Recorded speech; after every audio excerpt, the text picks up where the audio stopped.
It's that time in a woman's life when the rage can take over. It can feel like you're losing control of your own body. Menopause, and sadly, it's unavoidable. What often helps though, HRT patches, hormone replacement therapy. But there's a major shortage right now that's being kept very quiet. Women are really mad. They are contacting me and they're distressed. Journalist Shelley Horton is known for her quick wit, but when she talks menopause, it's deeply personal. This is not a luxury.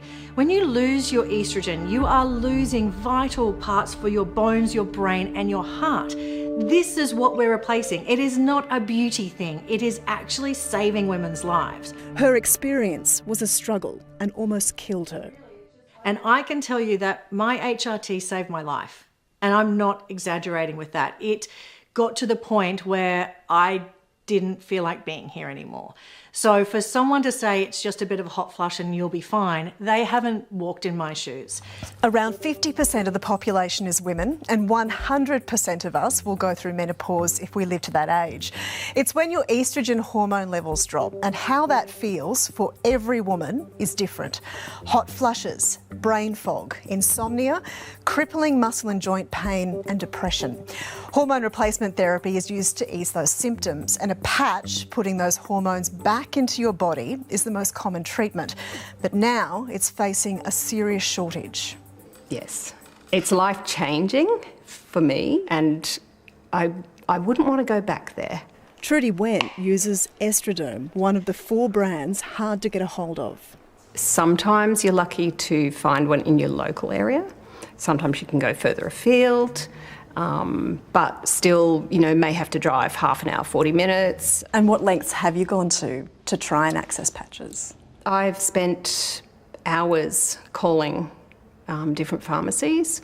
Sometimes I'm told, yes, our pharmacy in Brisbane somewhere will have it, but by the time you get there, they no longer have them in stock. It causes a lot of anxiety. The Therapeutic Goods Administration issued a warning. All 4 patch brands in Australia will remain in short supply, some for another 12 months due to manufacturing issues and unexpected increased demand.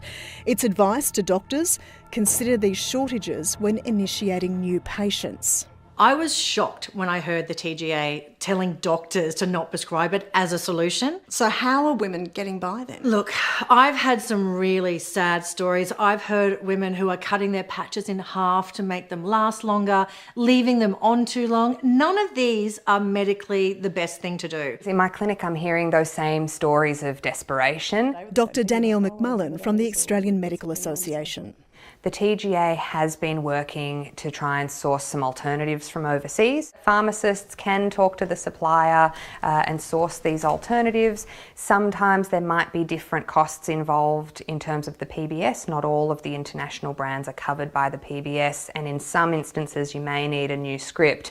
A Senate inquiry into menopause in Australia made 22 recommendations calling for government action. It addressed the HRT shortage, urging pharmaceutical companies to start manufacturing patches here in Australia. And right now, its reply is overdue. Pharmacists, doctors, patients are all trying to work together until we reach the end of this dark tunnel. For now, the TGA wants pharmacists to use their discretion and offer different hormone treatments if a patient's prescribed patch is out of stock.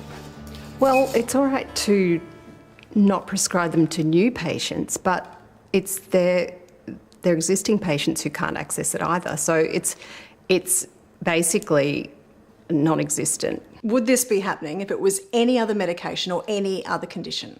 It would never happen if it was something that wasn't a women's issue. We are just taught from a small age, periods are painful, you just have to put up with it, this is just part of being a woman. And guess what? It's not.